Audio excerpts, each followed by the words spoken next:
give and they get. And they run around town beating their chests like they forget. I can forget for now, but I won't never forget. No, love how I feel, knowing the universe got my back. Whoa, love how I feel, knowing that money gon' come right back. Yeah, I'd rather not like a $700 hit. You know what I'm saying? No, yeah, for sure. But if that's what God wants. Are we good? Yeah. Bang. God wants me to lose a $700 necklace. What am I going to tell him? No? Cocksucker. Fucking God. Talk to you about that later. You and me. Mano y mano. That was good. Welcome back to the Journey Podcast. I'm John Scafidi. I'm Jake Moscato. That's Zach Cummings. I'm John Scafidi. That's fucking great. But yeah, what's going on, y'all? Welcome back to the Journey Podcast. If you're here, please subscribe, like, drop a comment, give us 5 stars, Spotify, Apple, Amazon, wherever you get your podcast from. Back with the whole squad. Let's get it. Been a little while, probably been about a month since we recorded. Yeah. So time flies. It's been a month. Has it really been that long? God damn. Yeah, time flies. last one was the Jay Shetty episode, and that dropped 4 weeks ago. 4 weeks ago. Which was a great episode. They're always great. Yeah. We sit here. I don't even know what the agenda is today. I never knew. I never once knew. I would never fucking knew. But every Yeah. time we sit here and we don't know what the fuck we're going to talk about, we sit here for an hour and 45 minutes and talk about the deepest things we've ever spoken about. Yeah, I love that. Well, that's the good. So that's the good news about today. There really is no agenda. None. But sneak attack, there is an agenda. When you texted yesterday, and when Zach was like, "Yo, we still on for tomorrow?" and I was like, "Yeah," and Jake's like, "Yeah, it's gonna be a good one." Yeah, and of course, in my head, I'm like, "I know it's gonna be a good one, but why is it gonna be a good one?" Well, John, you tell me why it's gonna be going now. So I'm gonna set the stage for everyone. Okay. See this? I'm ready for it to go. It was supposed to go. Yeah, I love it. So I would have liked this episode for this to be gone. Yeah. And to have gotten belligerently drunk and have one of those. But unfortunately, I didn't have time to get a haircut. It's okay. So it's not that type of episode. Mm-hmm. So I guess to lead off the episode, what I'm very interested in, if you'd be willing to talk about it, Yeah. is I'd love to know what happened in Arizona. Huh. Where does that come from? Well, it was on your story. Did you read something Did you listen to one of my stories that I wrote about? It Yeah. Was, no. Well, I don't. It was a not story. that you wrote about. I get full transparency, motherfucker. Ma, if you're watching this, close it, because she watches. Well, it didn't. Then should we not talk about it? No. We can talk about it. I have my slip ups. Okay. I went to fucking Arizona. I went to Scottsdale for my best friend's bachelor party with all of my other best friends that I grew up with, and we partied. Yeah. And you do with that what you wish. And I'm not mentally really like. I'm in a good place mentally, for the most part. Keeping busy with work. I'm going to Europe with my loved ones in 42 days. Looking forward to that. I got a wedding this weekend. My cousin's getting married in Pennsylvania on like a farm. It's gonna be amazing. My other best friend gets married 2 weeks before I go to Europe. So and I know I was complaining about that a couple months ago. Like, oh, my best friend's getting married. What am I gonna do? Yeah, but I'm in a good place with that. I'm in a good place with work. I'm in a real hustle mode. I'm just in real get better every day. Back in the gym a little bit more. I kind of slacked on that a little bit. But went to Scottsdale, partied for 3 days. Didn't eat for 2 days. You do with that what you wish. And I came home Monday, and Tuesday I woke up, and I'm just mentally just like there. I'm thinking, this hangover is gonna last. Saying it was gonna last a couple days. And then Tuesday night, it was this real manic like episode that I had where. Like, I was just super, super down. Just like, when you know what happens when I get super down, I've talked about it a bunch of times on here. You're on such a high, for lack of a better word, no pun intended, for 3 or 4 days. And then the come down on that high is different for me than it is with everybody else. And I just get really stuck in my head, and I just was like real depressed and like suicidal-ish. And I posted something on like my close friends that was real, real transparent and real, real deep. And I was just like, yo, Like if I'm not trying not to give up on myself, whatever. It was a lot, and I put my phone on D&D, and I woke up to 100 messages with people thinking that I did some shit that I didn't do, you know. And Shorty was outside my door, you know what I'm saying. My friends are calling me, and it was a real eye-opening experience because that night and going into the morning, it was just like one of those where you can't really explain it, but it was like if I could walk across the street and not look both ways. You know, like one of those, like we talk about it all the time, but it happens to me when I get on these highs, and like the come down on them is much different for me, you know? So like the simple thing to that is that I'm going California sober. I'm not drinking and I'm not doing any drugs. I'm going to smoke, but I'm going to keep that to a minimum, but I'm going as sober as I have for a really long time. Yeah. And that's really where I'm at mentally. It was a real self-awareness. Like, I can't party like I used to, number one. I can't. And I guess this is super relatable for people because nobody really talks about this type of shit. Like, when you're out there in that scene and you're doing different things and, like, you know, we're going to keep it PG. I'm not going to go and who knows what type of kids listen to this. I'm not condoning it, but I know that this is super relatable for people that they try to go and get an escape. They just try to escape. And I'm just one of those people. I'm always looking for a fucking escape. Like, what do they say? The hardest thing to do is just like sit there with yourself and like go through it. And like I never did that. And like I'm doing it now. But like doing all those things, regardless of what they are, whether it's drinking or anything else, it's always just like kind of a mask. But eventually you have to take that mask off. And like I had to take that mask off when I got home, and I was just like sick of myself, you know. And it just affected a lot of people around me for a couple of days. And my boy showing up in my house crying to me, yo, we didn't think like you weren't answering me for a couple hours. I'm at work, like. I don't know, maybe you actually, like, did do something to yourself. Like, I have no idea. Like, you know what I mean? We know how you get when you have these highs, then, like, you have these lows. And it's, like, it's also, like, it's not like I'm not going through things either right now, whether it's business or it's, like, romance or, like, I'm still dealing with the year and a half aftermath of not having my father in my life. And just, like, when I get in that mental state, I start to think about all these things and I get real down. Yeah. Like, really down, you know? And then it takes me a second to, like, level back. Like, I finally leveled back, had some conversations with people that love me and I love them, and just have just been working. It's been like about 5 days since then. Just like working towards just being the best version of myself. And that includes probably just going sober for the moment. You know what I'm saying? I can't take anything. I can't do anything that's going to mask what's going on around me. I kind of got to face all this shit head first. And that's where I'm at, you know? Do you feel that moments like that have a lasting effect? Or do you find that, like, you're pretty much, not saying you were never normal, but I'm saying, like, is that, you know, because for me, how I kind of work is I have, like, a triggering moment where, like, I could be good for months, let's say, and then something happens to me, and then I get triggered, and it feels like all of the work that I've done on myself has been thrown out the window. Yeah.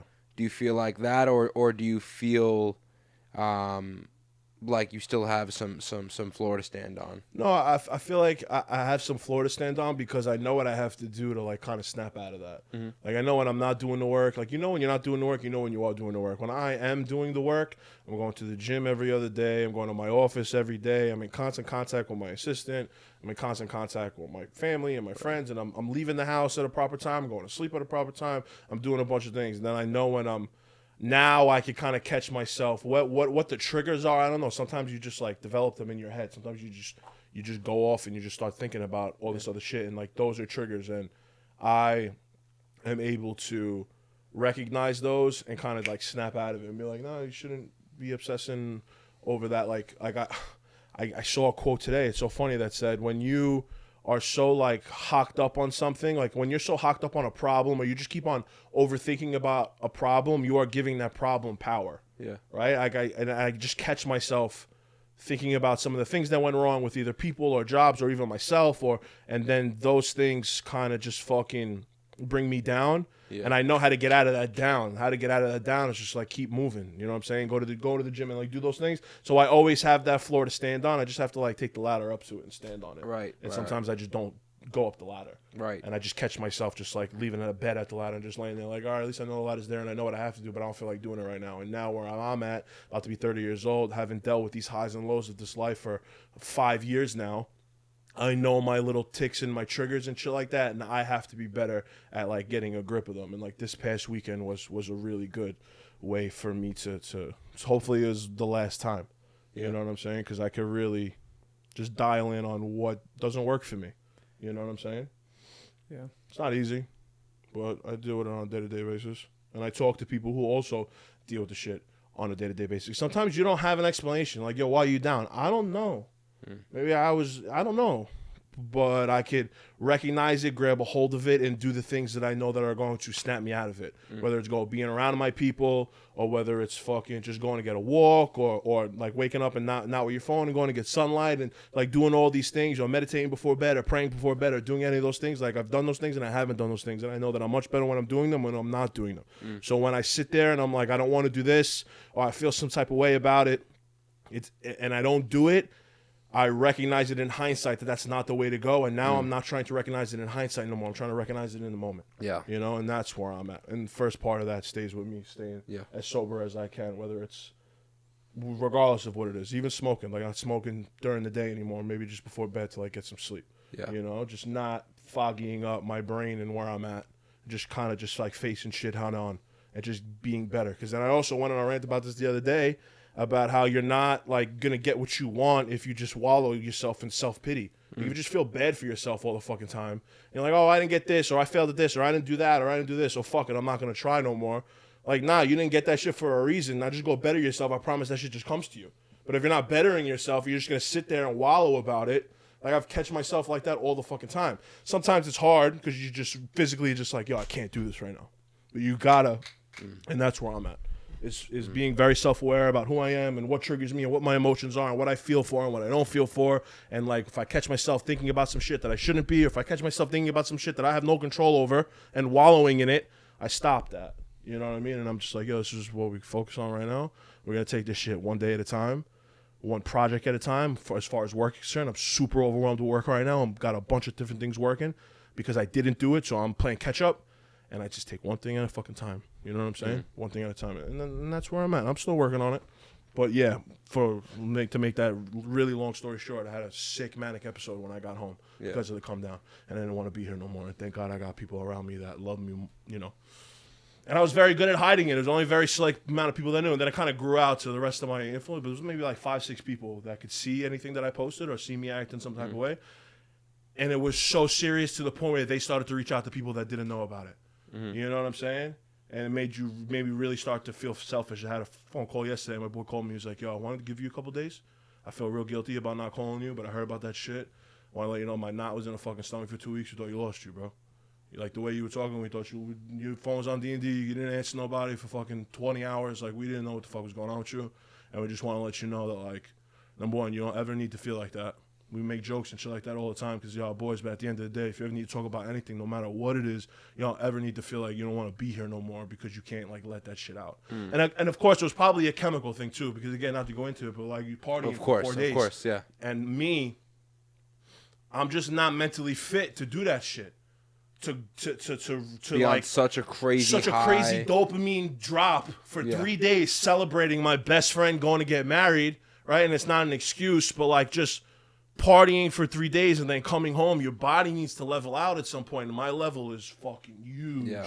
You know what I'm saying? That's to the point where I need to stay like this, but I can't do that, bro. That's one of the problems with, like, I know scientifically, dopamine is something that I've looked into for a long time because I think dopamine, bro, is something we all struggle with. We all have dopamine problems. You know, I mean, bro, like, even for us to listen, I'm you know, I listen to this story. And a part of me is like, man, I can't believe, like, why is life so hard that, like, why is life even this hard, you know? Like, it's kind of crazy for you to even be saying, like, let's just keep going one day at a time. But I'm not saying that to make you feel bad because I feel the exact same way, you know? But it just seems like, no, I don't really know anyone that's, like, really thriving. I, like, really never come across someone that's, like, really truly happy, bro. It's actually non-existent in my life, you know. And it just, you know, so I'm just the type of guy that gets curious, bro, and asks questions, and I've kind of landed on that dopamine thing a lot just because, you know, we kind of like look at where we are, and dopamine really drives a lot of the decisions and a lot of things we do. And then Andrew Huberman came up, and obviously, like, you know, I'm doing a Huberman challenge, and one thing I'll say about dopamine is when you do the sex, drugs, rock and roll party, not only do you spike your dopamine, but when your dopamine doesn't go back down to baseline, it actually drops way harder. And that's one of the problems about spiking dopamine artificially versus, like, you know, gaining dopamine from achieving a goal, right? Like getting that job, or even like an ice bath, or like having a healthier way to achieve dopamine, where like you'll be up and then you'll level out. When you do that type of party, you know, synthetic, artificial, you know, you drop below. So yeah, I'm not even surprised, bro. Yeah, bro. That's happened to me before. It's happened to me before, you know, when I was younger. Mm-hmm. But I guess just where I'm at in my life right now, going through just a lot of different shit on a lot of different ends, like that shit just hit so much more. Yeah. You know what I'm saying? It just got so much lower than it could have. And not for nothing, but a lot of the kids that I was with felt it. It took a couple days to like kind of snap back into it, but I guess just the way that I am emotionally, it just hit me a little bit different. You know what I'm saying? And I had a rough couple days. But we're back slowly but surely in the mix, and I know what the silver lining to it all is, that I know exactly what needs to be done. Nice. It's not like I'm just sitting there and I'm just like, well, damn, I feel some type of way, and I don't even know how to snap out of it. Like, nah, I got the blueprint on how to snap out of this shit. You just got to put one foot in front of the other. That's why I say one day at a time. I know exactly what I need to do. Right. You know what I'm saying? You just got to go ahead and do it. And I've had a problem putting that plan into action when I have so much shit going on. But that's where I'm at right now. You're gonna by the time it's June 1st, it was June 1st, within the dead middle of the year. By the time Jan 1 hits, I'll be a completely different person. That's my goal. It's like a nice little 6 month slow 6 month plan. Not like a physical plan. I'm not saying I'm gonna look different. I'm gonna be different. You know what I'm saying? I like that. In a good way. I like that. But slowly but surely, I'm the type. I'm the tortoise. I'm not the hare. I need to do stuff at a very different pace than a lot of other people do, so that I could do it the right way and I could scale it across the rest of my life. I've had a really good 2 months, and then I've had like a really bad 3 months to follow, and sometimes I can't figure out why. Like, why is this? And it's because I just try to do everything all at once instead of just like taking it one bit at a time. Yeah. So that's where I'm at. Yeah, I want to go back and ask you, because I'm curious.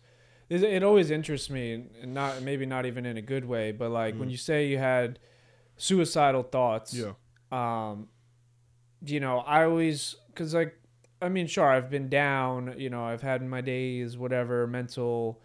But I've never, not once, have I thought about actually physically doing something to not be here anymore. Yeah. You know, you have thoughts where you're like, I'll jump over this balcony, but it's not serious. Well, those are the intrusive thoughts. I have those every day. Yeah. Right. You know, but more so of like, you know, I don't want to feel this shit anymore. Like, what would this shit be like if I didn't have to do this anymore? Like, would it even be that bad? You know, if I didn't have to, you know what I'm saying? You have those thoughts, but I've never thought of acting on those thoughts. Not even close. They're in like, there's like a brick wall, and it's you can't get to that side. Yeah.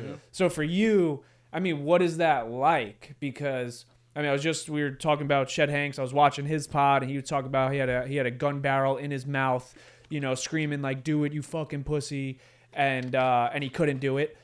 And then you hear stories of like people that do take their own life, and their mind was already made up. Yeah. They've already done it, and that's why it's such a shock to some, because there is no signs leading up to it. There might have been, but like almost like, say, talk the days prior. Yeah. All the stories are, I was just with him. He was just smiling. He was just laughing. We just went out to eat last night, and he seemed fine. And that's because he already made up his mind. Exactly. So that's why I wanted, like, has it ever got to the point where, now are these thoughts for you, are they something that you genuinely, truthfully feel you would act on? Or is it more of that, like, this shit would just be better if I don't have to feel this way anymore? Yeah, no, it's definitely more of like, yo, this shit would just be better if I didn't have to feel this way no more. Would it even really matter to anybody? Yada, yada, yada. I've never sat there and was like, yo, I'm gonna go to Home Depot and buy a rope. I've never like, yo, I gotta go buy a gun off the street, yada yada yada. I'll tell you, I've stared at an extra strength Tylenol bottle for a really long time. Like, you could get it done that way. You know what I'm saying? Like, I'm dead. You know what I'm saying? And that's like the extent of it. You know, I've never taken too much of it. I mean, I'm a really big dude. They say not to take like more than like 4,000 milligrams at some point. I'm a really big dude, and I've taken extra Tylenol to help me with hangovers and shit like that. But I just know that that's one of the things to do, and just sitting in silence. But it's never, thankfully, ever really gotten to that point, which also makes it even more selfish to even go and post something for 12 people to see or 6 people to see, to make it seem like I'm about to go get it done. Love you. Right, and never really having like the balls, quote unquote, to ever like just hop over that. It's not really about the act of actually doing it. It's more so the thought process behind. Damn, like if I were to do it, it'd probably be better because I don't have to feel the way that I feel right now. And who the fuck people would get over it. And like this is the way that you're thinking. Like people would get over it. Like it'd be alright. Like it is what it is. You know what I'm saying? And it's a hard mentality to like verbalize. You know, because again, a lot of it is chemical. A lot of that part of it this time around was chemical. Right. You know, and it's hard to like really even like verbalize it because like looking back on it, it's like, damn, what got you feeling so low at that moment specifically? Why like that specific moment? And it's chemical. Yeah, not an excuse. I'm sure a lot of people that do finally wind up, you know, God forbid, doing it. However they chose to do it, I'm sure that there was probably chemical imbalances to begin with there too. You know, so that's why the number one step to me is just going pretty sober. We don't do that to me. You know, can I draw back on it for sure? But that's something that helps me get creative. It helps me take a load off. So that for the most part, that's why I always joke around and say California sober, because me specifically, I even having gone through all this shit, having been around drug addicts before, whether it's family or friends, like I know what these things do to people. We don't do that for me. But everything else, even the drinking, I could definitely not even take a step back, like just cold cut that shit for a little while until I get mentally back to where I know that I can be if I just do a little bit of the work. Yeah. You know what I'm saying? Mm. I have 2 questions. One, if you don't mind sharing, like what did you actually say on your close friend's story for people to react the way they did? I should have it. Let me see if I still have it. And it was actually, I remember being in bed. Where do I go? I remember being in bed because me, as a writer, I write a lot in my head, if that makes sense. And I'm always trying to like just like verbalize how I'm feeling. And then if it clicks in my head, I'm like, oh shit, I don't want to forget that. So I go write it. And I remember because it's 12:55 a.m. And I said, I'm at peace knowing that when I'm gone, At War will carry my legacy forever. And I'm at war with knowing that I won't really be at peace until I'm gone. So when I'm no longer here, just know that I'm finally resting. Thank you for those who never gave up on me, and I'm sorry that I gave up on myself. And I closed it. And that was it. You know? I mean, that's a pretty crazy message. You know what I'm saying? Christ. It's funny you can laugh about it now, but in the moment, that morning wasn't a good time. No. You know? Because then I put my phone on D&D, and I'm like, oh, well, whatever. There's only like 7 people on here anyway. Ain't nobody hitting me up. If they even read the shit, I'm going to sleep, and it is what it is. Like, you're just not even really thinking about that part. You're not really thinking about... It's what's obviously the a next cry day. to help. It's obviously a cry for help, number one. It's obviously trying to get people's attention that, like, yo, I'm hurting, and I don't know how else to tell you without calling you and crying and telling you that I'm feeling some type of way. So, like, the number one thing that we all have to try to just, like, get a message out there is social media. Yeah. I'm thankful that in that manic depressive state that I was in, where I wasn't being John Scafidi Jr., I was being somebody else, I didn't post it publicly. So I'm glad I didn't post it publicly. That was the only silver lining that I could see in it. I only posted it for like 6 people to see, 7, 8 people to see. And I don't remember who they were. It was such a manic depressive state that I remember clearing the list the next morning because I didn't even want to know who saw it. Like, there was a bunch of people that weren't on that list that hit me, so it didn't matter. So I just cleared it. And again, still woke up in like this manic depressive state where you're just like so foggy. You just don't really. It's hard to explain. You're just not. You're coming down off of whatever you were doing over the past weekend. Your dopamine level is still all right. You probably still have whatever narcotics that you were doing are probably still in your system, not a cloud in your judgment. And it was like a rough 36 hours. You know what I mean? And now what did you do after you posted that? I went to sleep. Just went to sleep. I was high as a kite. I went to sleep.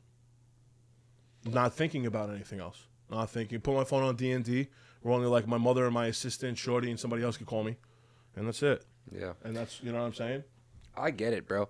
I get oddly self-sabotagey, call to help-y, like trying to like get some help. Zach seen me do it 2 times, Mike Stud concert, and then this New Year's when I was like threatening to call my ex-girlfriend over and over again with the girl I was dating. Yeah, bro. I just get, you know what it is, and I think this is really what it is. I think if we started this podcast today and we were to start off how we normally do it, which is like, how are you? The truth is, bro, I'm like extremely frustrated. That's like how I kind of like realized that the other day, like how I really am. And like there's 2 parts to that equation. 1, I'm really fucking frustrated, and 2, I'm absolutely crazy insane. Like I feel crazy, I feel insane. Like which I can dive into later. I don't have to dive into that part right now. But like the part 1 is like I just feel extremely frustrated. So I think what happens is when you finally do, get those those substances in you where your inhibitions aren't there, you let that shit fly. Yeah. Because there's no reason to limit. There's no reason to cover that up. Like when I'm rolling around, I know. Like, whatever. I'm just saying I've gotten like that before. It's selfish is what it is. It's definitely selfish. It's selfish because it's a cry, bro. It's just a cry, and you shouldn't have to feel like we got people around us that love us. Yeah. If I'm feeling some type of way, I got plenty of people that I can call and talk to about it. They're gonna post it and shut my phone off. Yeah. Make you think that some shit happened so I could see how you feel about me. I know how you feel about me. It wasn't for that. It was me. Yeah. Feeling alone and frustrated and the frustration hits even more because nobody, you're not, first of all, we're not supposed to show that we're frustrated, number 1. We're bosses and alphas and in our own respective rights, so we lead, okay? So you're not allowed to have a bad day as a boss or a leader, period.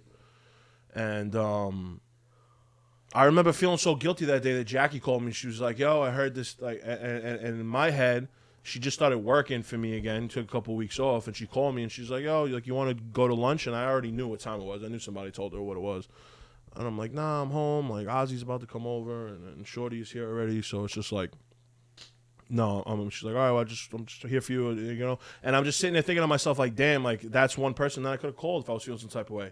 I could have spoke to my mother. I could have spoke to any of my friends. I could have not did what I did to get people to just, bro, I got friends that are calling me, but like, yo, I got 2 of my friends that work together in an office setting, whatever. One's in a meeting, the other one's out there. A friend of a friend called him, said this. He walked to the meeting, said his face was blue. His friend's like, yo, what's wrong? And he told him, and nobody had heard from me yet. You know what I mean? And I'm just sitting there thinking to myself, like, yo, in this manic depressive state, I felt so alone and so hurt, was crying out for help and trying to get attention. I get attention all the time. Fuck are you searching for attention for? What's wrong? What's wrong? And like you said, just doing narcotics for 4 days, mask that entire thing. I'm not thinking about anything that's wrong, and then it just hits you out of nowhere. It just hits you. Everything. No matter what it is. I spoke to my father in 2 years. I'm crying over him.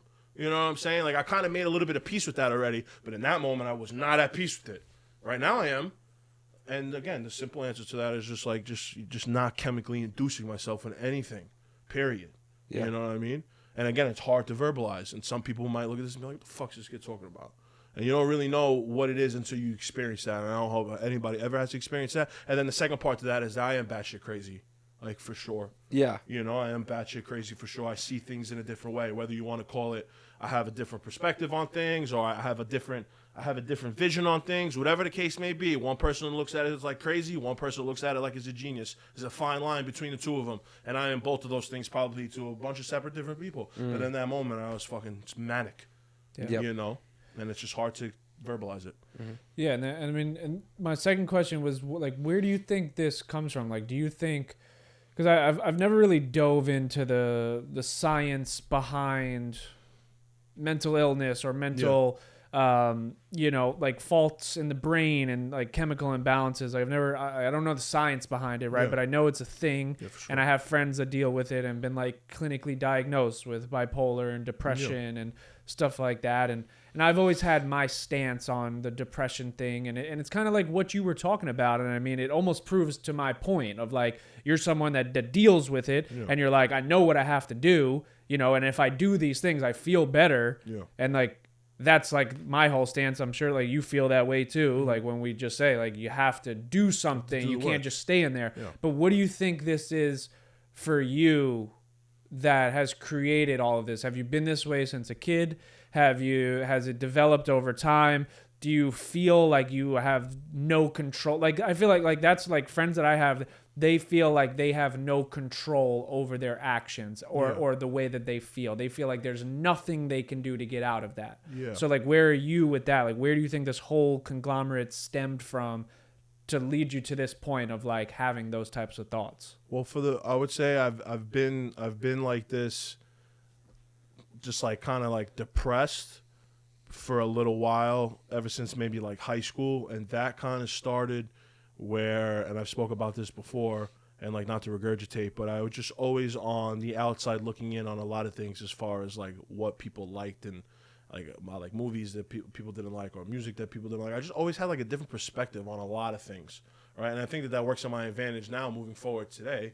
But like as a 16-year-old, you know, when you don't like the normal things. Of course, I like the normal things that the regular 16-year-old like, but like I say this all the time, like Joe Budden was my favorite rapper back then, for instance, right? And I made a lot of friends based off of that mindset. But like that was such like an abnormality, you know what I mean? Like just different things like that.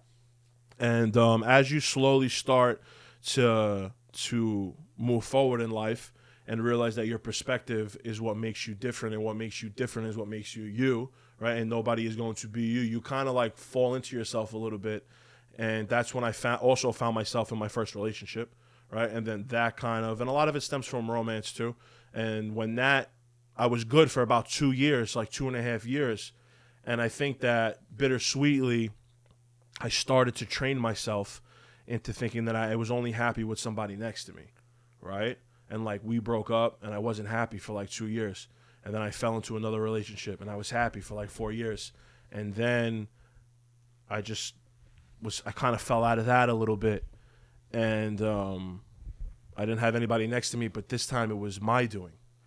And I still wasn't happy.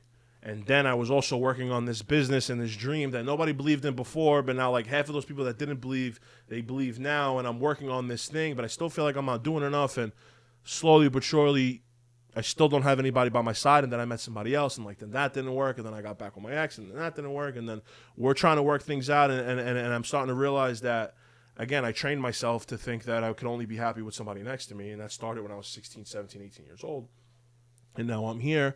And the last 2 years, 2.5 years, like I just lost a lot of people during that time, while also trying to figure out how to run a business, and not just a regular business, but like a creative business where I need to be sharp up here in order for my business to be sharp, right? And I was just swallowing a lot in self-pity. My relationship with my father deteriorated. He almost died. And he didn't.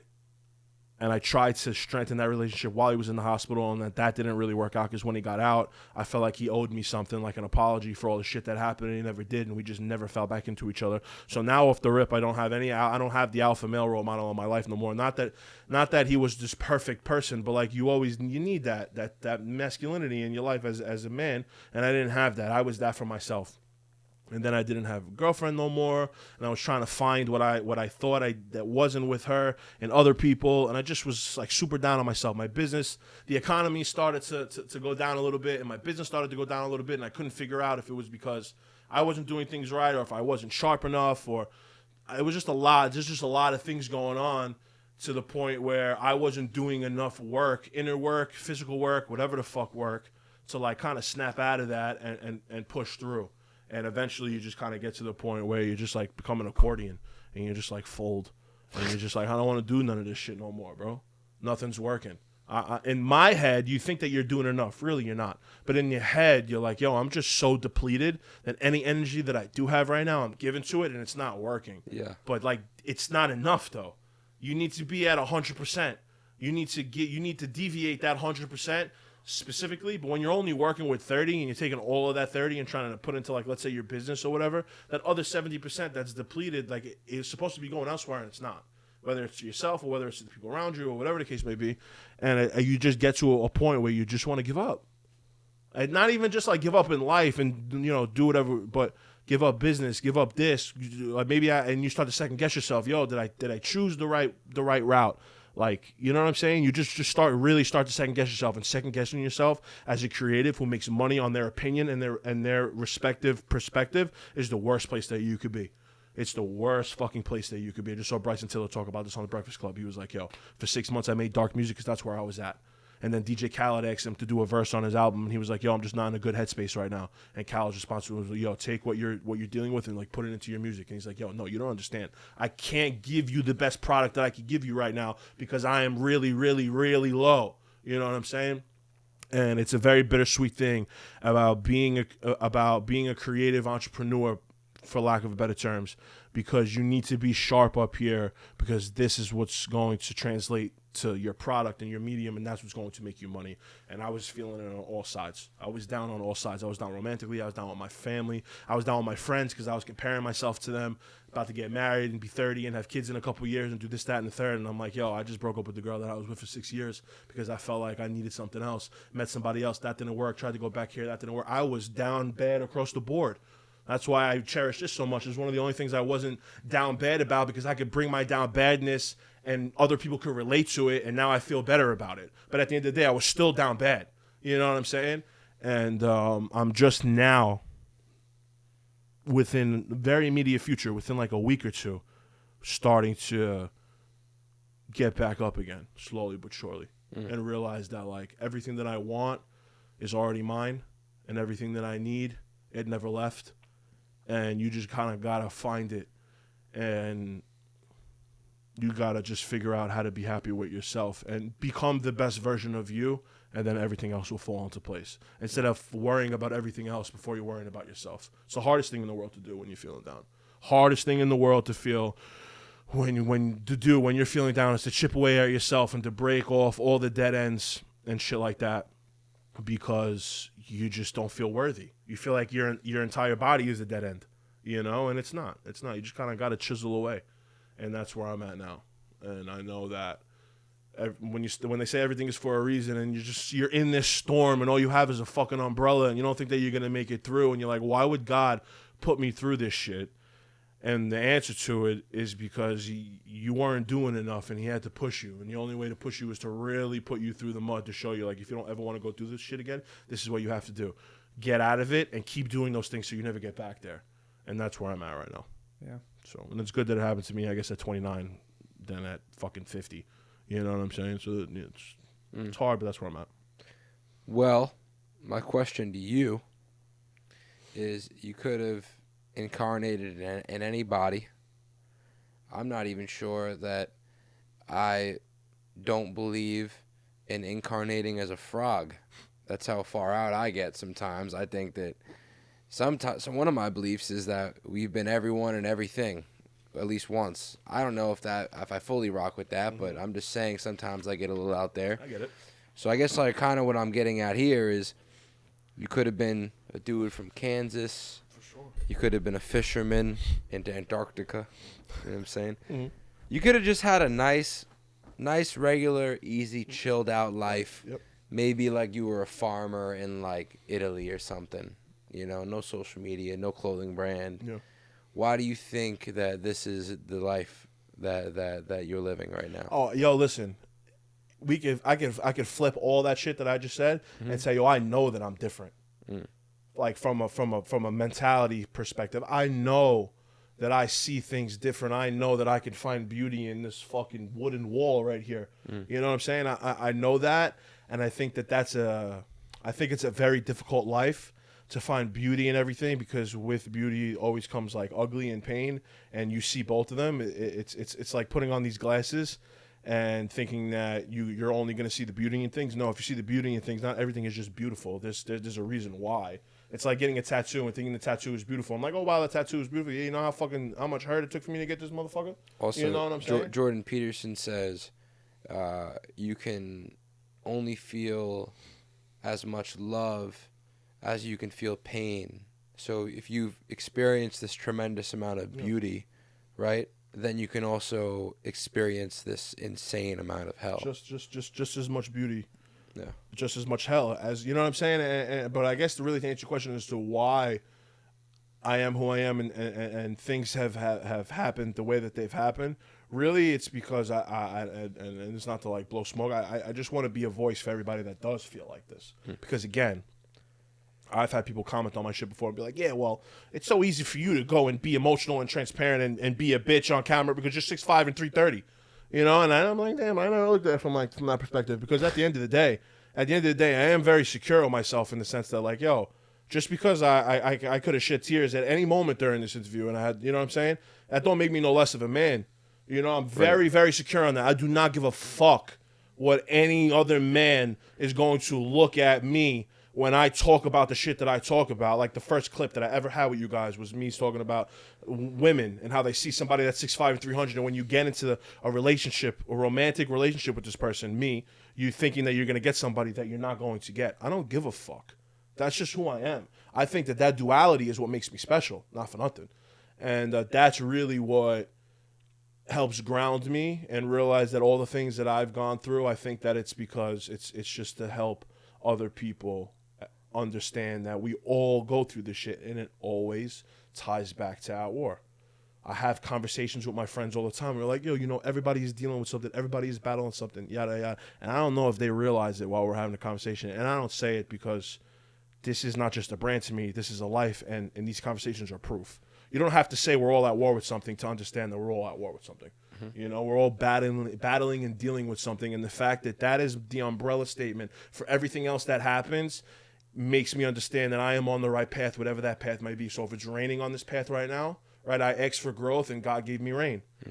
It is what it is. You know, in the moment it's hard to understand that, but I know that there's a reason why I'm not from North Dakota and I'm not some fucking Viking, or I'm not a fucking farmer, or whatever the case may be. I go through the things that I go through, and we all, not just about me, we all go through the things that we go through for a reason. I don't think that reason is set in stone. I don't really necessarily believe in so much that everything is already written. I think that we write our own lives, but I think that God has the pages open, and like we're writing in the book, and he closes it when he doesn't want you to write, and he opens it when you do. And I just think that everything happens for a reason, and that's the only thing that I go back on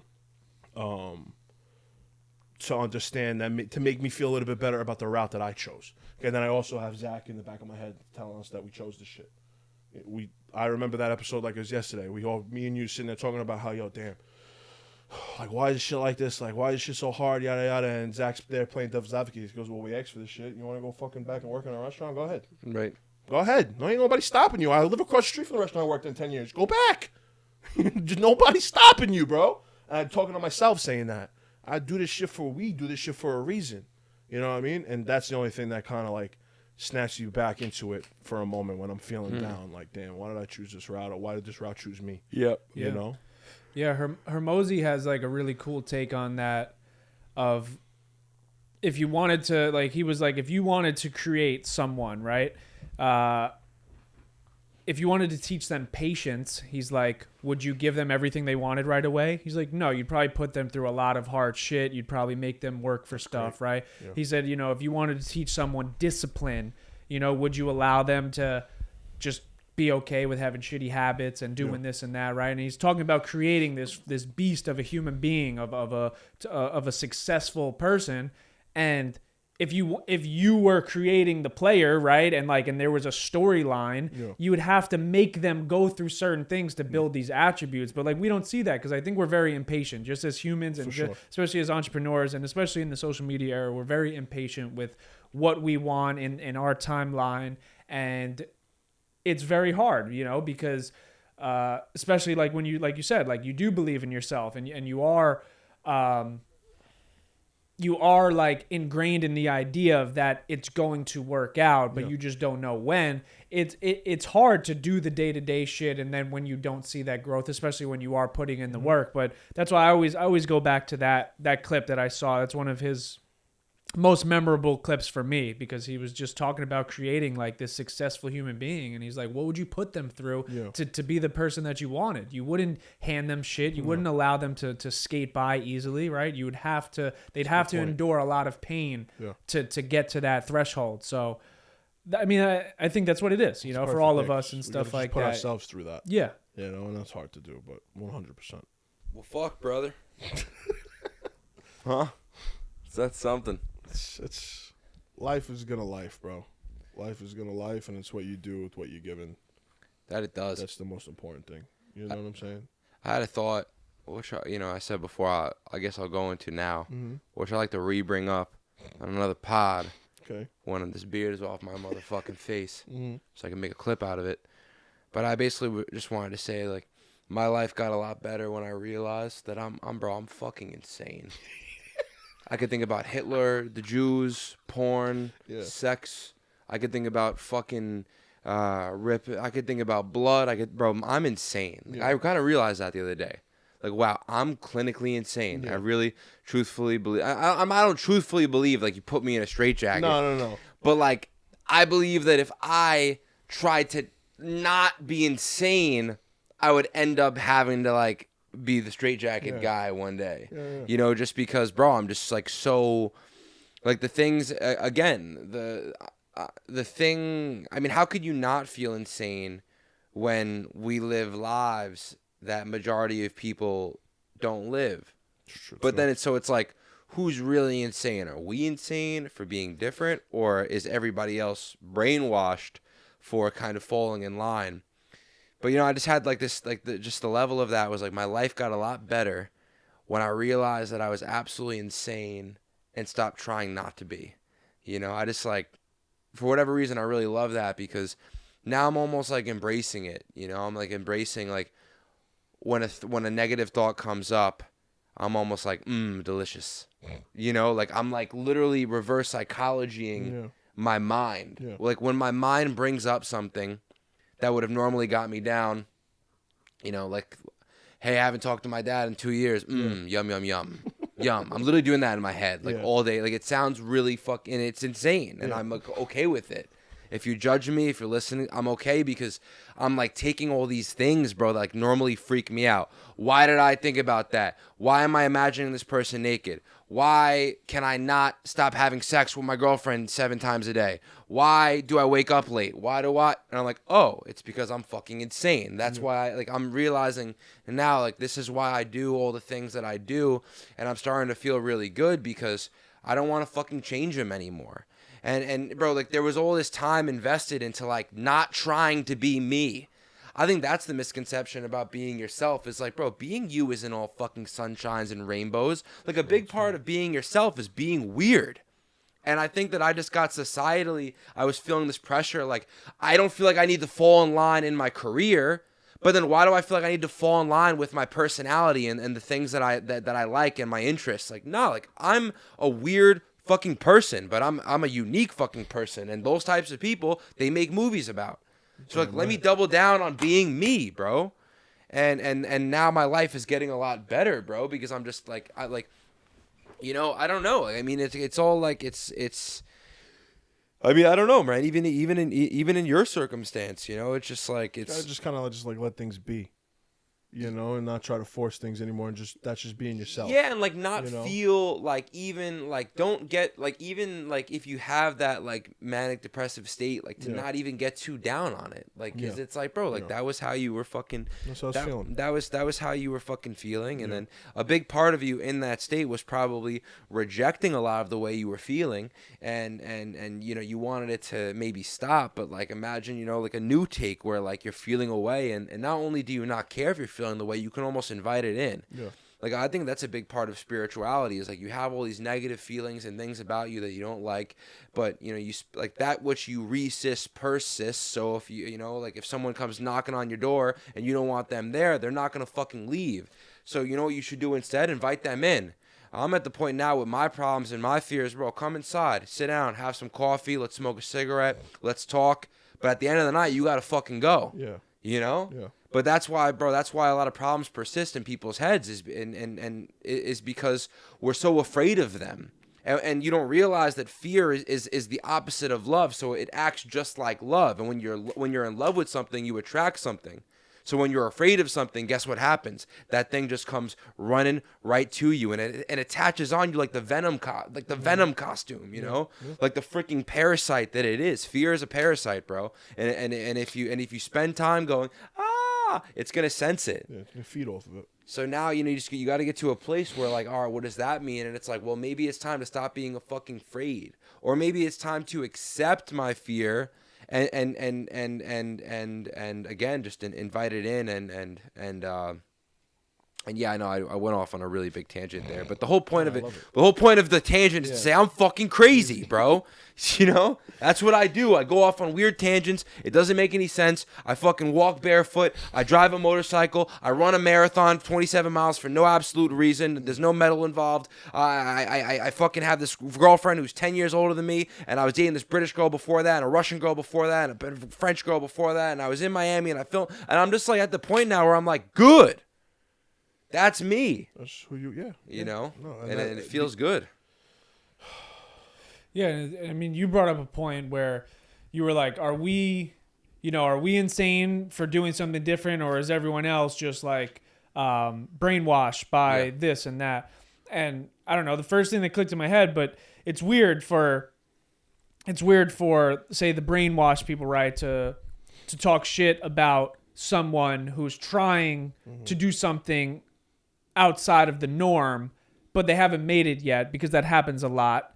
And it's like the people you idolize are the people that you talk shit about that haven't made it yet.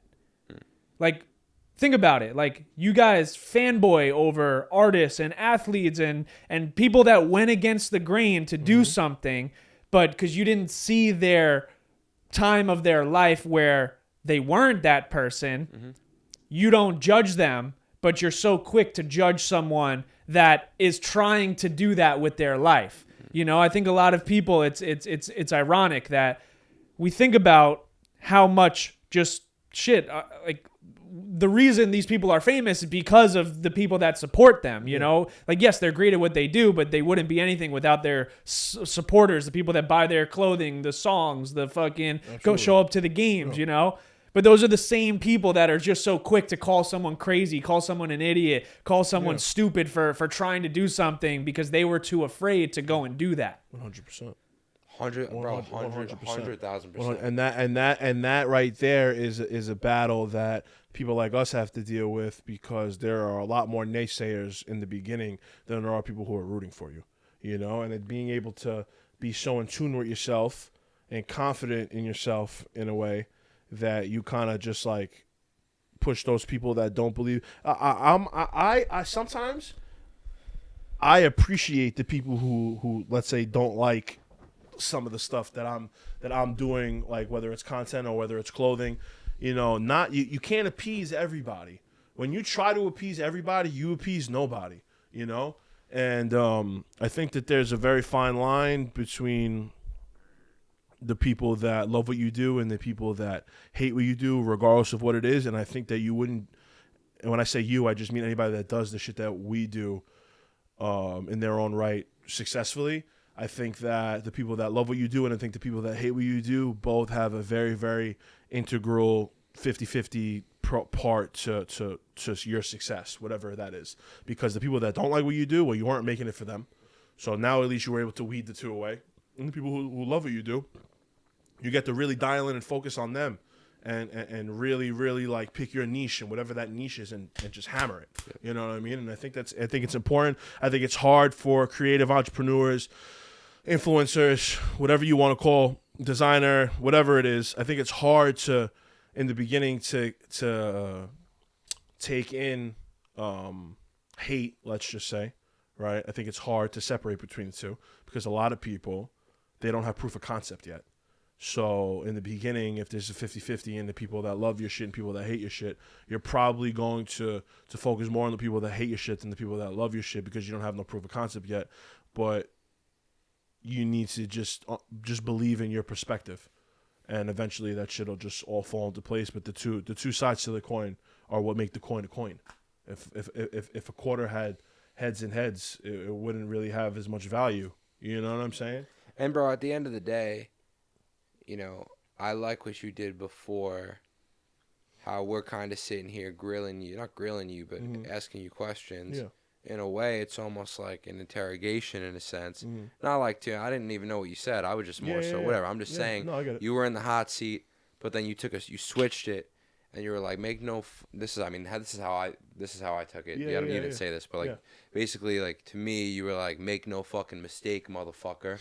I am extremely confident. I fucking love my life. Yeah. I'm a savage, and I take this pain and I use it to help others. Yeah. And really, I think that's really the purpose of all of what we do, and the goal of the future for all three of us is, you know, bro, the girl that I'm with now, she's very what would be the word?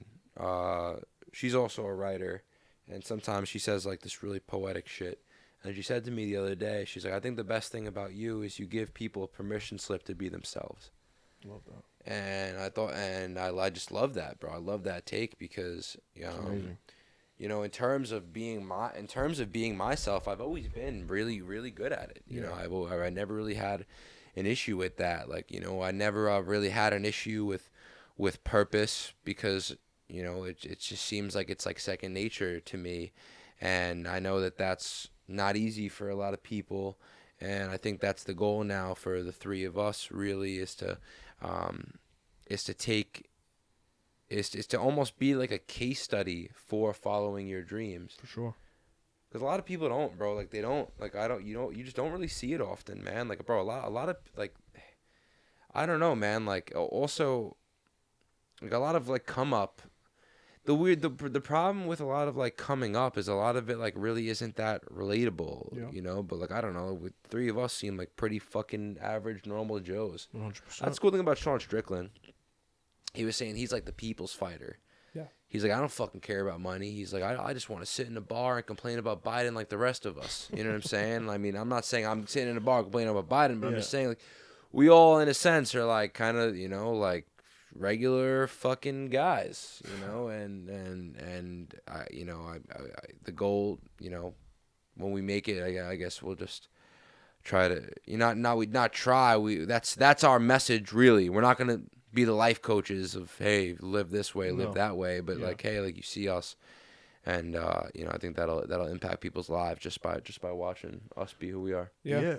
I mean, I take it very, very personal when I see 16, 17, 18-year-old kids from my neighborhood that like look up to me and message me and ask me for advice and shit like that. Because again, number one, when I was that age, I didn't have that person to come and talk to. I didn't have somebody to look up to. I didn't have somebody to, and that's also why I'm so very transparent. And I get a lot of people that are close to me, be like, yo, listen, they say, yo, did you need to talk about that? Or did you need to post about that? And I'm like, yo, you need to understand something. Let me open my DMs for you right now. I'll give you my shit and go read the shit. And understand that I'm not a martyr, okay? I'm not a martyr. I don't need fucking pity. I pity myself enough. I don't need pity from anybody else. But you need to understand what we're doing for kids and it's Men's Mental Health Month, bro. Like, you know what I'm saying? I take that shit to heart because I deal with the shit that we talk about. This is not no cookie.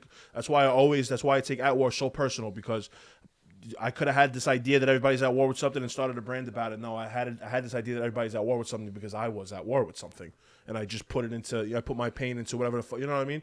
And yeah, I think what you said is perfect. We're not going to be life coaches for people because I'm not perfect and I give great advice, but I don't take it. But you could see me from where I'm from, South Brooklyn, Bay Ridge, Bensonhurst, Marine Park, Bergen Beach, Coney Island, Sheepshead Bay.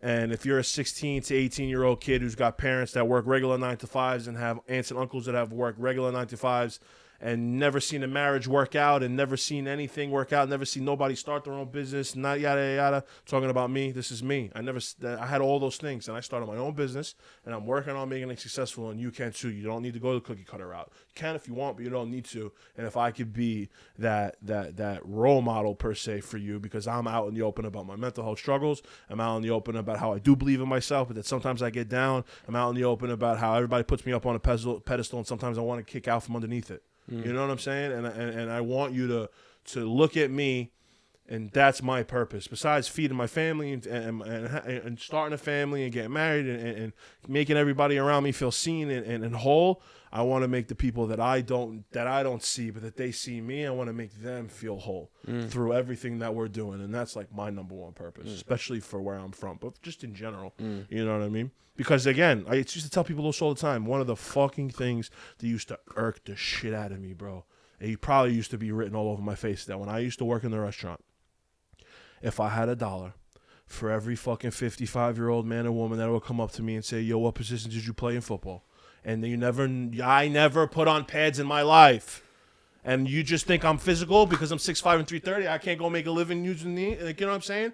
And I used to take it so personal. I know it wasn't a personal thing. I know it was actually, they thought they were complimenting me, but really they weren't, you know? And I used to hate that shit, bro. I used to hate that shit.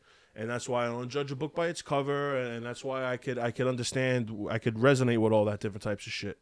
But that specifically used to really, really bother me, and it's just kind of going back to like, just like living this cookie cutter life, like as an oversized grown man, right? It looks like I used to just be physical. That's why the boxing didn't really work out for me. I didn't want to beat people up for sport. I love the sport. I love the art to it. I love discipline to it. I love the fact that it's like riding a bike and it just becomes a part of you and you can apply it to everywhere else in your life. But it's not necessarily only about beating people up, and I just didn't want to do it.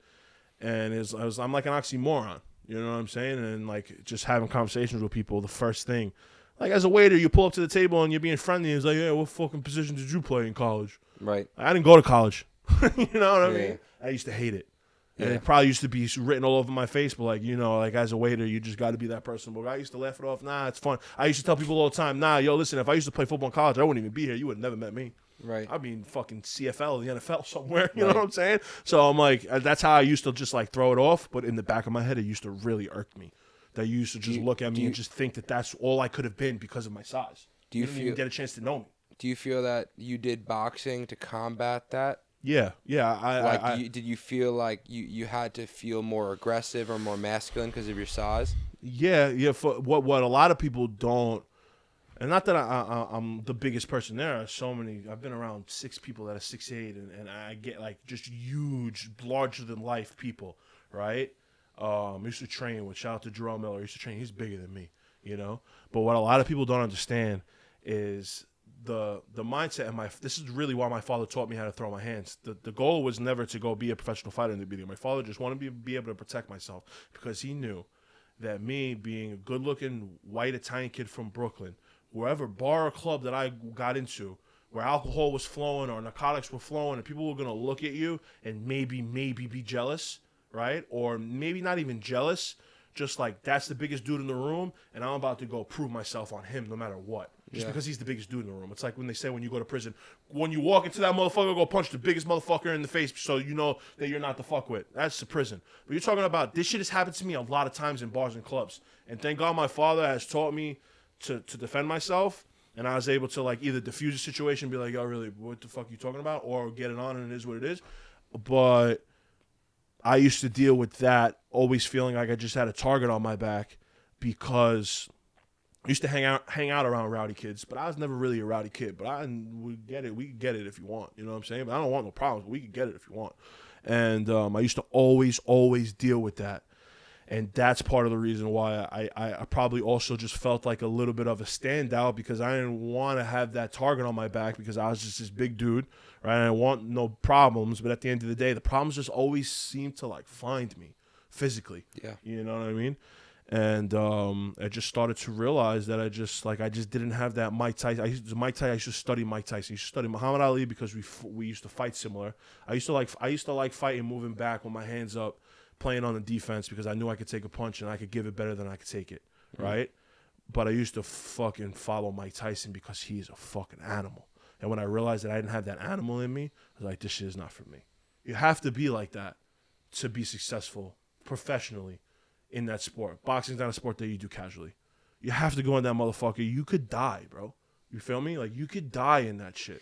So, like, what, like, because I'm on day 2 of my boxing journey. I love that. You know, I'm going to, like, really try to have a real fight. Yeah, hell yeah. It was kind of funny, bro, because it worked out in a way, like, when I originally found this trainer, I told him, I was like, I remember you posting about it. He hit you up. Yeah. So I posted. I wanted a guitar coach and I wanted a boxing coach. Yeah. Fast forward, I already had both first lessons, so feeling good. Guitars in the corner, gloves are outside.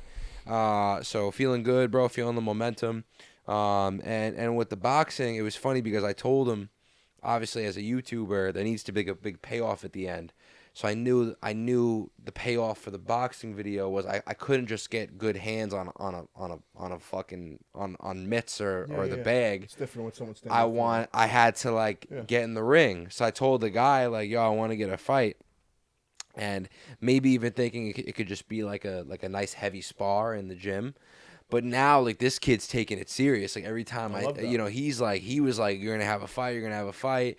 And now I guess it's building up in my mental where, I guess 45 to 60 days from now, I'm going to really maybe have a walkout song. Yeah, bro, you're going to be in that mindset where it's we're going to war in this motherfucker right now. Now, I'm not gonna lie. I'm very nervous, to be completely honest with you. I got some good hands, bro. I'm not gonna lie. You look great. I don't even tell you that. You look good before you even started doing what you're doing. Never seen you hit the bag before. Right, and that was all self-taught. So I know I got hands, but even when Zach, even when he was telling me to roll, I'm slipping when I'm supposed to roll. I'm ducking when I'm supposed to slip.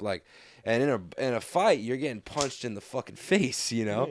So I guess my question to you is was there a moment that turned you off to it? Were you ever in the ring and you got hit in the face and you were like, fuck this? No, because I've been rocked before. Yeah. And it's a different type of feeling. In a spar? No, in a fight, in an actual fight. I remember one time You've had actual fights? Yes, the first Golden Glove tournament I ever fought in. Was it Gleason's or some shit like that? This was at St. Finbar's Roman Catholic Church. It was a gymnasium. Okay. They set it up. The guy ran one of the biggest PAL, Police Athletic League gyms, and he had an in at the Golden Gloves. And when I signed up, he was like, "Yo, we're gonna make it so that your first fight is in the neighborhood that you grew up in." I had 150 people there. It was one of the most insane things ever, and I won, thankfully.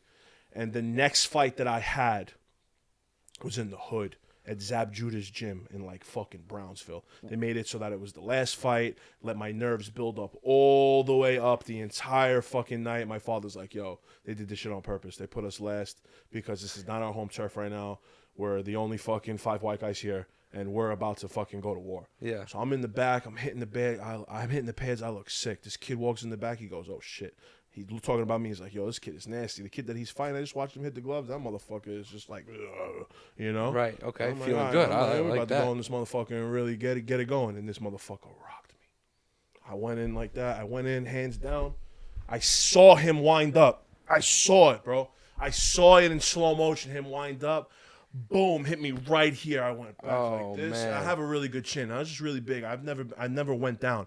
But he hit me like this, and I stepped back. The referee gave me a standing account. I'm like, all right, I'm good. I'm shaking this shit off. This kid comes back with the same punch. Now, thankfully, I had decent IQ at the time. I ducked under that shit, and he fell. He tried to end me. Right. You know what I mean? As he's supposed to. But if that shit would have hit, number one, the fight probably would have got stopped. Would I have went down? Maybe. I don't know. But he missed, and I lost that fight. And it was the first time I ever lost. I had 3 wins before that. It was the first time I ever lost. And it was just one of those moments where I was like, oh, shit. All right. Back to the drawing board. Let's get this shit cracking again, right? Right. Following year, I fight in the Golden Gloves again. Similar situation. This time I fight at Severian, right? And this time I don't have that same guy in my corner from the PAL that was kind of running shit. They actually put me up against the number 1 prospect in that division. Not good. And he...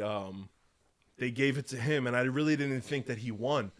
But I guess maybe I didn't do enough to win, and it was the last time I ever stepped foot in the ring again. I just kind of lost a lot of my confidence, and that was when I started to realize that I just don't have this killer. I was just kind of streamlined in there. And then I started to realize I'm watching Muhammad Ali fights, and he fights going backwards, right? Because people are coming forward and trying to get him, and he's so good that he's able to just pick you apart. I'm not that good yet. I need to step forward and just be that guy, whatever. I need to be that animal, and I wasn't. Yeah. And it wasn't a moment where I got punched in the face and I was like, I don't want to do this shit no more. It was actually a moment where like I'm not doing enough hurting for this to be something that I'm going to be good at. Right. It's not that I don't love boxing. One of my dreams right now is to open up like At War Boxing Club and turn it into like a nonprofit Sick. and train kids and do shit like that moving forward in life. And because boxing is one of the cheapest sports, that's why it's always like in the hood. Like you don't really need much. You don't even need gloves in the beginning. You just need to, you know what I'm saying? Right. And I still love the sport. I still want to be a part of it. At War Boxing Club merch is coming soon, and whatever the case may be. But I just don't have. I had this conversation with West Bay all the time. He's like, yo, look at all the YouTube dudes that are making so much money. Jake Paul's really not that good. Like shout out to him for what he's done over the past like 3-4 years. But realistically, he's not that good, And he's like, yo, look at all the money that they're making, and not even the money, but like what it would do for your brand and this, that, and the third. Because he does jujitsu, and jujitsu, you could go 100% in the gym in jujitsu and not hurt anybody. Yeah, like I could almost get you, and you're like, oh, okay, cool. Like we could go 100%. And not hurt nobody. I tell him all the time, and I love him to death. I said, let me tell you the difference between boxing and jiu-jitsu. You don't play boxing. Yeah. You go in that motherfucker ready, whether it's a spar or whether it's not. We are going to battle here. And it's not something that I want to do. Yeah. That's just not something that I want to do. I want to be in the corner. I want to watch from a third eye perspective. I want to tell the kid, keep your fucking hands up. Do this, do that. Discipline. Wake up at 5 a.m. Be a part of the process. Yeah. Right? But not be the painter. I'm not. I'm the one that's over there watching you and helping you, direct you, and do this, that, and the third. But I don't want to be the one throwing my hands. I'm just thankful that I have hands that I could give down to my son so that he could protect himself, and just that I could protect myself. Because again, I always had that target on my back. But it's just never really something that I wanted to go and continue just like being a part of combat. Just not for me. I used to get super nervous to the point where it would just smack my cardio away. Right. Like you're just so nervous. Like I'm sure you felt it basketball before. Like this shit happens. You know what I'm saying? Like lead up to a fight. Lead up to a fight. Like 1 minute in. Why am I breathing heavy? I just trained for fucking 3 months for this. I was running 5 miles a day. For 1 minute into this fight, I can't breathe. Yeah. You know what I'm saying? It's because your nerves are getting you. You get nervous shits. Like fuck, I gotta go shit. And you know what I'm saying? It's just like one of those things. You also don't want to get knocked out. Yeah, and that's the other thing. That's the other thing too. And it's a lot. What he's trying to teach you. When he's telling you, yo, slip this and slip that, he's trying to teach you second nature. Because I used to sit the night before a fight and try to ingrain in my head, keep your hands up, make sure you're not square, keep your hands up, just a bunch of different things. Yeah. You don't think about those things in the ring. Right. You're not saying to yourself, keep your hands up. No, That's you're keeping your hands up. You're keeping your hands up because you did the work, and now it's just so second nature to you. Right. I'm not thinking about that shit. I'm not thinking jab now. Right. Nah, you see the opening and you throw it. You're not thinking about it. You know what I mean? You know how long it takes to get to that second nature? Yeah. You know what I'm saying? You know how long it takes for that shit? Boxing is just as much mental as it is physical. I had the physical. I just didn't have the mental to act on it. Right. And self-awareness is very important. I dropped out of college for that shit. Yeah. Like, it just wasn't for me, bro. Good shit. And it is what it is, bro. But that's, my advice to you moving forward doing that shit is that when you have those gloves on, that's what you're focused on. You are focused on that until your body gets to the second nature point where you don't have to think about doing all these things and moving around and keeping your hands up and shit like that. And that's what he's trying to teach you while you're training. Because you have the physical pretty much already. Right. Not for nothing. You have you just ran a fucking marathon. Right. You know what I'm saying? Like half the battle in boxing is being in shape. Right. It's not easy to go 12 3-minute rounds. Not saying that's what you're going to do. You're probably going to do way less than that. You might even be doing 2-minute rounds. I'm not sure. But regardless of the fact, half the battle to any sport is just being in shape. Right. Going in there and fight shape. Now, there's different types of shape. Right. Because boxing is interval training. Right. It's 2 minutes on, 1 minute off, 2 minutes on, 1 minute off. Fighters train for that. Right. What I would tell you to do to go see what kind of fight shape you're in is go, the next time you're at the gym with this kid, tell him, yo, I want to do a heavy 3-minute round. I'm talking about I want to throw like 100 punches or 120 punches in this round, right? More, whatever the case may be. I want you to take your heart rate. I want you to wait a minute. I want you to take it again. And I want you to find out what the gap is. That's how good a shape you're in. How much your gap? So let's say if you're at 190, what does it drop down to? So what would be good? How if it gets down to elite Olympic level athletes have like a resting heart rate of what, like 45? It's on some wild crazy shit. If you can but not after being 190. No. Yeah. 100. Yeah. 90. Yeah. I don't know. I really don't know. Right. I'll do a little bit of research on that. Right. But I know that whatever that gap is it tells you how good a shape that you're in. Yeah. If that shit is at 190, it goes down to like 160 or 150 after a minute, and you know what you need to work on. You go do hill sprints or some shit for 30 seconds on, 10 seconds. Just you got to train for that interval. That's what I would tell you, because you're already in shape. Yeah, is my point. Now you need to get in fight shape. Right, there's a difference. You already have the base. Yep. So. Let's call this, man. He's sweating like a fucking goose, but that was great. How long did we go for just now? Hour 15. Yeah, it's sick. That's all we need. Good. That's amazing. I'm down to do another one this weekend. I don't know, whatever. I mean, I could do. Yeah, I got a wedding Friday. I won't be back until Saturday night. Oh, whatever. But I could do Monday. Yeah. Like if you guys are free on Monday. I don't know when this is going to drop. It's probably going to drop on Monday. Yeah. We come here. We could get the ball rolling. I could do Monday. Cool. Sure. So, all right, cool. Good up. Bang. Bang.